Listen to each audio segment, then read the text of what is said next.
नमस्कार, स्वागत आहे तुमच्या आपल्या आवडत्या द कुक टेक चॅनलमध्ये।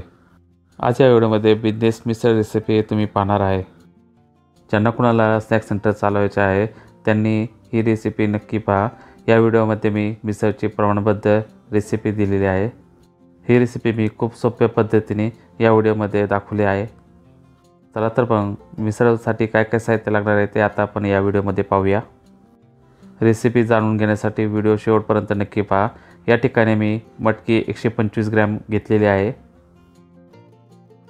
त्यानंतर हळद 4 ग्रॅम घेतली आहे। चिरलेला कांदा मी 200 ग्रॅम या ठिकाणी घेतलेला आहे। किसलेले सुके खोबरे या ठिकाणी मी 25 ग्रॅम घेतले आहे। तसेच या ठिकाणी मी 80 ग्रॅम टोमॅटो घेतले आहे। त्यानंतर या ठिकाणी मी 3 ग्रॅम अद्रक आणि लसूण 30 ग्रॅम घेतले आहे। त्यानंतर या ठिकाणी मी 20 ग्रॅम गूळ घेतला आहे। येथे तुम्ही पाहू शकता मी येथे 200 ग्रॅम तेल घेतले आहे। आपल्याला तरीदार मिसळ बनवायची आहे त्यामुळे तेल या ठिकाणी आपल्याला जास्त लागते। तसेच या ठिकाणी काळी मिरी, लवंग, तमालपत्र, दालचिनी असे एक एक घेतले आहे। त्यानंतर 3 ग्रॅम जिरा आणि 3 ग्रॅम मोहरी या ठिकाणी घेतली आहे। या ठिकाणी तुम्ही मसाले पाहू शकता मी 15 ग्रॅम लाल तिखट घेतले आहे। कांदा लसूण मसाला 15 ग्रॅम घेतला आहे। त्यानंतर धना पावडर 3 ग्रॅम आणि जिरा पावडर 3 ग्रॅम या ठिकाणी घेतला आहे। त्यानंतर मिसळ मसाला 20 ग्रॅम घेतला आहे। सगळ्यात शेवटी 10 ग्रॅम मीठ घेतले आहे। या ठिकाणी तुम्ही पाहू शकता मी येथे 125 ग्रॅम मटकी कुकरमध्ये शिजून घेणार आहे। आपल्याला कुकरमध्ये फक्त एक शिट्टी होईपर्यंत मटकी शिजून घ्यायची आहे। आता या मटकीमध्ये मी 1 लिटर एवढे पाणी टाकत आहे। त्यानंतर या मटकीमध्ये मी 4 ग्रॅम हळदपैकी 2 ग्रॅम हळद यामध्ये टाकत आहे। आता ही मटकी मी कुकरमध्ये एक शिट्टी होईपर्यंत शिजून घेणार आहे। तोपर्यंत आपण वाटण बनवून घेऊया। या ठिकाणी तुम्ही पाहू शकता मी एक कढई गॅसवर तापवण्यास ठेवली आहे। आता कढई तापलेली आहे त्यामध्ये मी 100 ग्रॅम इतके तेल टाकलेले आहे। मिसळ बनवण्यासाठी जवळजवळ 200 ग्रॅम तेल लागणार आहे। त्यापैकी आता 100 ग्रॅम वाटण बनवण्यासाठी आपण तेल घेतले आहे। आता तेल चांगले गरम झाले आहे। त्या तेलामध्ये मी लसूण टाकले आहे। हे लसूण तेलामध्ये चांगले ब्राऊन होईपर्यंत आपल्याला परतून घ्यायचे आहे। या ठिकाणी लसूणचा रंग हा हळूहळू ब्राऊन होत चाललेला आहे। या व्हिडिओमध्ये मी सर्व साहित्याचे वजन हे एकदम ग्रॅमेज स्वरूपात दिलेले आहे। त्यामुळे तुमच्या रेसिपीची चव ही कधीच बदलणार नाही, एकसारखी चव राहणार। आता या ठिकाणी तुम्ही पाहू शकता मी चिरलेला 200 ग्रॅम कांदा येथे टाकलेला आहे। येथे चांगला कांदा आता परतून घ्यायचा आहे। या ठिकाणी कांद्याचा रंग हा हळूहळू चेंज होत चाललेला आहे। आता तो ब्राऊन झाल्यानंतर मी या ठिकाणी खडे मसाले टाकत आहे।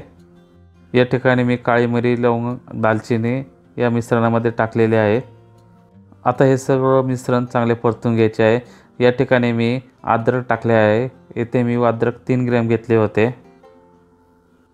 या ठिकाणी तुम्ही पाहू शकता मिश्रणाचा कलर हा चेंज होत चाललेला आहे। आता यामध्ये मी सुके खोबरे टाकले आहे। सुके खोबरे या ठिकाणी मी 25 ग्रॅम टाकले आहे। आता जोपर्यंत मिश्रणाचा कलर हा ब्राऊन होत नाही तोपर्यंत आपल्याला हे मिश्रण चांगले परतून घ्यायचे आहे। या ठिकाणी तुम्ही पाहू शकता आता मिश्रणाचा कलर हा ब्राऊन झालेला आहे। आता मी गॅस बंद करत आहे। जोपर्यंत मिश्रण हलकेसे थंड होत नाही तोपर्यंत आपल्याला हे कढईमध्ये हलवत राहायचे आहे।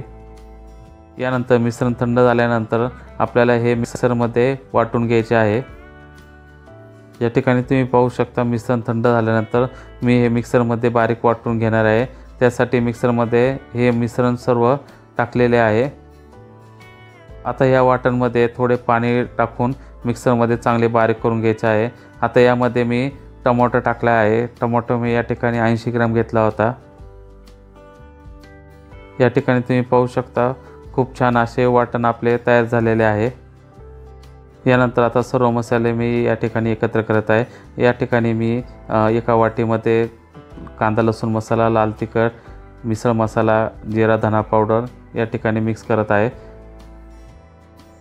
तसेच येथे मी 2 ग्रॅम हळद या मसाल्यामध्ये टाकणार आहे। त्यानंतर या मसाल्यामध्ये मी पाणी टाकून हे मसाले चांगले मिक्स करून घेणार आहे। या ठिकाणी तुम्ही पाहू शकता मी हे आता मसाले चांगले मिक्स करून घेत आहे। तुम्ही पण याच पद्धतीने मसाले सर्व पाण्यामध्ये मिक्स करून घ्यायचे आहे। आता यानंतर एका गॅसवर मी एक कढई ठेवली आहे। त्या कढईमध्ये मी राहिलेले 100 ग्रॅम तेल टाकले आहे। आता तेल गरम झाल्यानंतर त्यामध्ये मी जिरा आणि मोहरी टाकली आहे। त्यानंतर मी यामध्ये कढीपत्ता आणि तमालपत्र या ठिकाणी टाकलेले आहे। तुम्ही या ठिकाणी पाहू शकता मी येथे कढीपत्ता आणि तमालपत्र या ठिकाणी टाकलेले आहे। त्यानंतर मिक्सरमध्ये जे काही आपण वाटण बारीक केले होते ते वाटण आता या कढईमध्ये टाकायचे आहे। येथे मी सर्व वाटण या तेलामध्ये टाकलेले आहे। आता हे तेल सुटेपर्यंत चांगले परतून घ्यायचे आहे। या ठिकाणी तुम्ही पाहू शकता मिक्सरच्या भांड्यामध्ये जे काही वाटण राहिले होते त्या मिक्सरच्या भांड्यामध्ये आता मी थोडेफार पाणी टाकून ते वाटण या कढईमध्ये टाकत आहे। आता यानंतर जे काही मसाले आपण मिक्स केले होते ते मसाले या मिश्रणामध्ये मी टाकलेले आहे। आता मसाले हे चांगले परतून घ्यायचे आहे।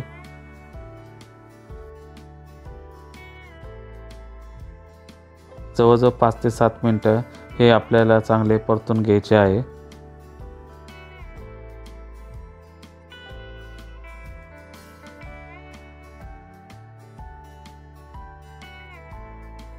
आता यानंतर या कटामध्ये आपण जे काही मटकी शिजवताना पाणी टाकले होते ते सर्व मटकीचे पाणी यामध्ये टाकायचे आहे। जर तुम्हाला कट अजून पातळ हवा असेल तर तुम्ही अजून अर्धा लिटर पाणी यामध्ये ॲड करू शकता। या ठिकाणी मी फक्त 1 लिटर पाणी वापरले आहे। या ठिकाणी तुम्हाला जर कटाचा रंग जर लाल हवे असेल तर तुम्ही लाल बेडगी मिरची या ठिकाणी टाकू शकता किंवा देगी मिर्च पावडर पण या ठिकाणी वापरू शकता। या ठिकाणी तुम्ही पाहू शकता तरी खूप छान आलेले आहे। आता हा कट जवळजवळ 10 ते 15 मिनिटं चांगला उकळून घ्यायचा आहे।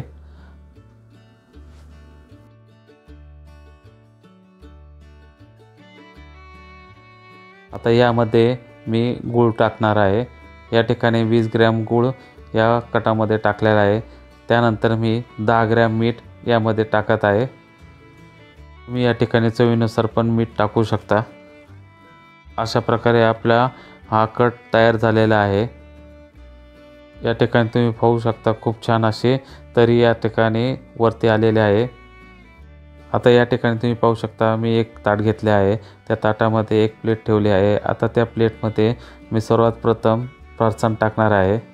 या ठिकाणी मी मिसळचे फरसाण बाहेरून आणले होते। सर्वात प्रथम मी दगडी पोहे या ठिकाणी टाकलेले आहे।